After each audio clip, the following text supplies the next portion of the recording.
Hi friends, welcome to Katha lifestyle vlogs. அஸ்ஸலாமு அலைக்கும், வணக்கம், நமஸ்கார், நமஸ்தே. இப்போ நம்ம பார்க்க போகிறது என்னென்னா மக்காச்சோளம் கார பனியாரம் அண்டு தோசை பார்க்க போகிறோம். வாங்க வீடியோக்குள்ளே போகலாம். ஒரே ஒரு சோளக்கருது எடுத்திருக்கேன்.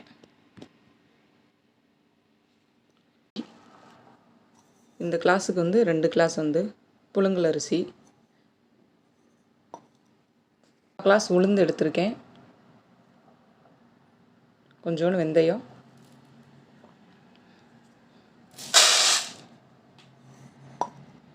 இது எல்லாத்தையும் ஊற வச்சிடலாம்.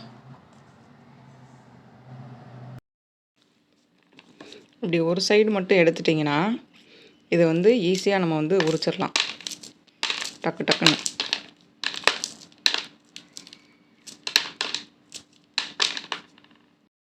இப்போ நம்ம உரிச்ச சோளக்கருதோட அளவும் ஒரு கிளாஸ் இருக்குது.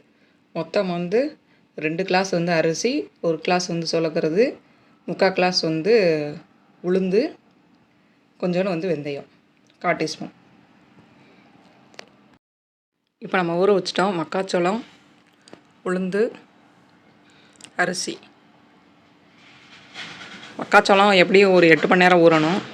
இது ஒரு 3 மணி நேரம் ஊறினா ஓகே தான். ஆமாம், நம்ம பார்க்கலாம். அடுத்து கதிரை அரைச்சி வச்சுருக்கேன். அடுத்து உளுந்து அரைச்சிட்டேன்.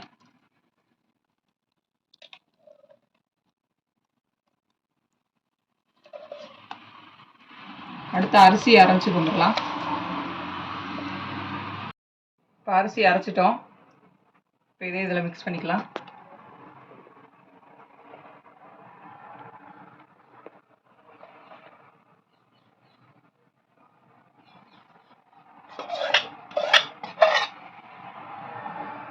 இது எல்லாத்தையும் மிக்ஸ் பண்ணணும் நல்லா.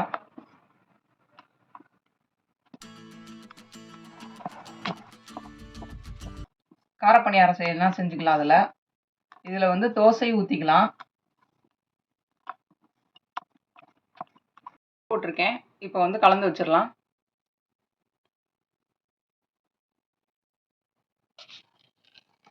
கொஞ்சோண்டு மாவு ஊற்றி கலந்துக்கலாம்.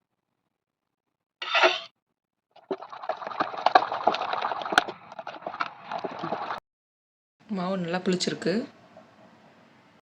இது வெங்காயம் சாப்பிடாதவங்களுக்கு இந்த மாதிரி டோஸ்ட் பண்ணி போட்டோம்னா நல்லாயிருக்கும்.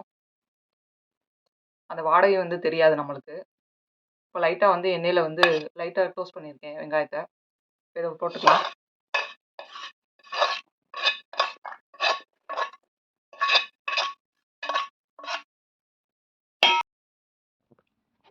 கேரட்டை பொரி பொரியாக சீவி வச்சுருக்கேன், அதையும் போட்டுக்கலாம்.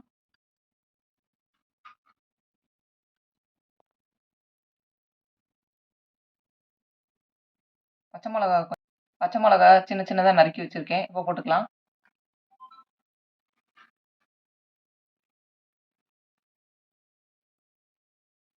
புதினா கொத்தமல்லி குட்டி குட்டியாக நறுக்கி வச்சுருக்கேன், அதையும் போட்டுக்கலாம். இப்போ நம்ம மக்காச்சோள மாவு ஊற்றிக்கலாம்.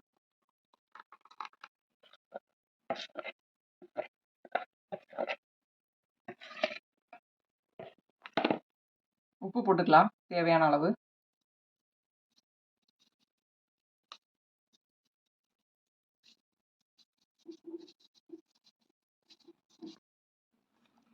இப்போ நம்ம இதை நல்லா மிக்ஸ் பண்ணிக்கலாம்.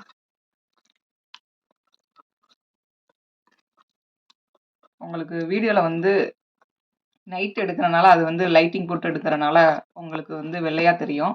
ஆனால் இதில் மஞ்சளாக தான் இருக்குது. நல்லா உப்புலாம் கரையணும்ல, நல்லா கலக்கிக்கோங்க. மக்காச்சோள கார பனியாரம் ஊற்றிடலாம். வாங்க. இப்போ சட்டி காஞ்சிருச்சு.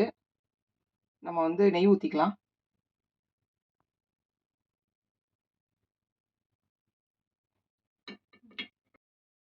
இப்போ சரிசமமாக எல்லாத்துக்கும் ஊற்றியாச்சு நெய். இப்போ நம்ம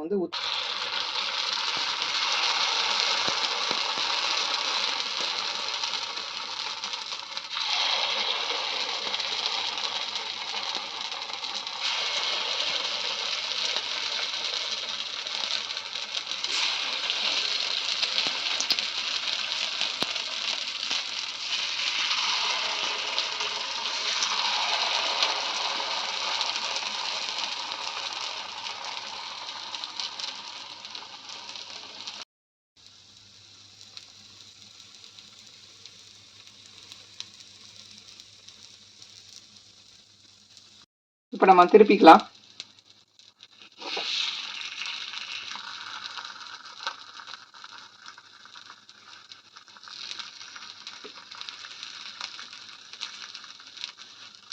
ரெண்டு பேரும் ஒன்றா ஒட்டிக்கிட்டு வரமாட்டாங்க.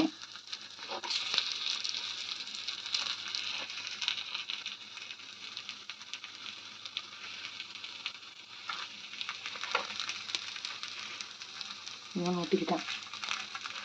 ஏன் உங்களோட சிலிக்கொடி இல்லை? சிலிக்கொடிக்கு ஏதாவது கதை இருக்கா பின்னாடி? எங்கிட்டயா? ஆமாம், ஏர்போர்ட் வரையில் பிடிச்சி வச்சுக்கிட்டாங்க சினுக்கொரியை. நானும் எக்ஸ்பிளைன் பண்ணி இது ஹேருக்கு தான் யூஸ் பண்ணுறதுன்னு சொல்லிட்டு சொன்னேன். பட் ஆனால் வந்து அவங்க கேட்கல. சென்னையிலேருந்து டெல்லி வரை நான் எப்படியோ கொண்டு வந்துட்டேன் சினுக்கொரியை. அதுக்கப்புறம் வந்து டெல்லியிலேருந்து ஃப்ரான்ஸுக்கு வரும்போது பிடிச்சிட்டாங்க. நீ செக்இனில் போட்டிருக்கணும், லக்கேஜில் போட்டிருக்கணும். உன்னை யார் ஹேண்ட்பேக்கில் கொண்டு சொன்னா? என் ஹஸ்பண்ட் சொன்னார். பட் ஆனால் வந்து சரி ஓகே சினுக்கறி தானே அப்படின்னு நினச்சேன். பட் ஆனால் வந்து அது ஆயுதமானு நினச்சிக்கிட்டாங்க அதை.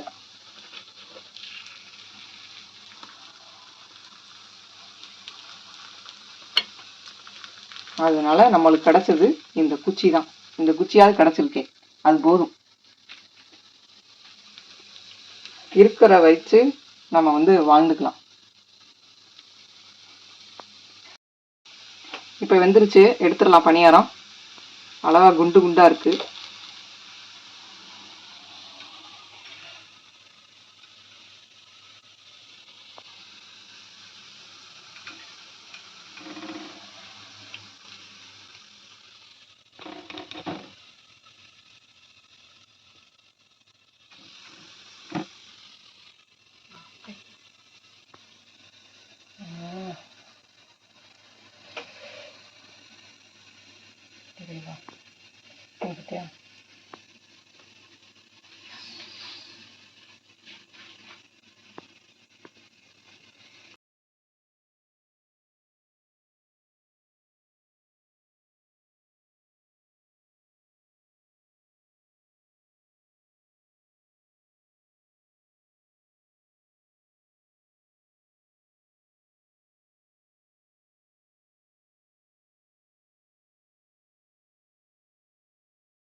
இந்த மாவு வச்சு தோசையை ஊற்றி காட்டுறேன்.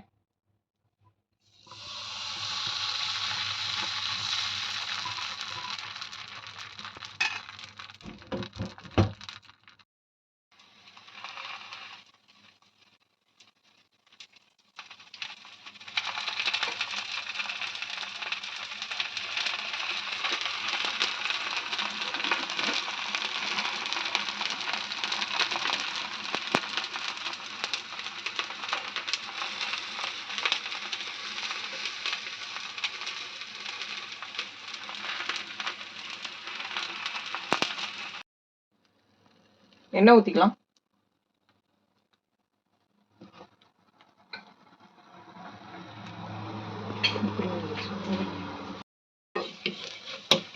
திருப்பி விட்டுறலாம்.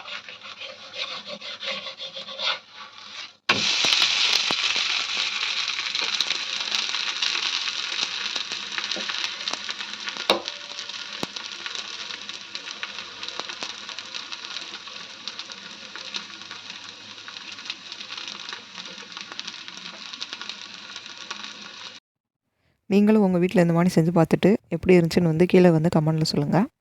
இந்த வீடியோ வந்து உங்களுக்கு பிடிச்சிருந்தா லைக் பண்ணுங்கள், ஷேர் பண்ணுங்கள், கமெண்ட் பண்ணுங்கள். மறக்காமல் வந்து சப்ஸ்கிரைப் பண்ணிடுங்க. அப்படியே வந்து ஆல்ன்ற பட்டனை வந்து ப்ரெஸ் பண்ணிடுங்க. அப்போ தான் நம்ம வீடியோ தொடர்ந்து உங்களை நோக்கி வரும். பாய் ஃப்ரெண்ட்ஸ், தேங்க்ஸ் ஃபார் வாட்சிங்.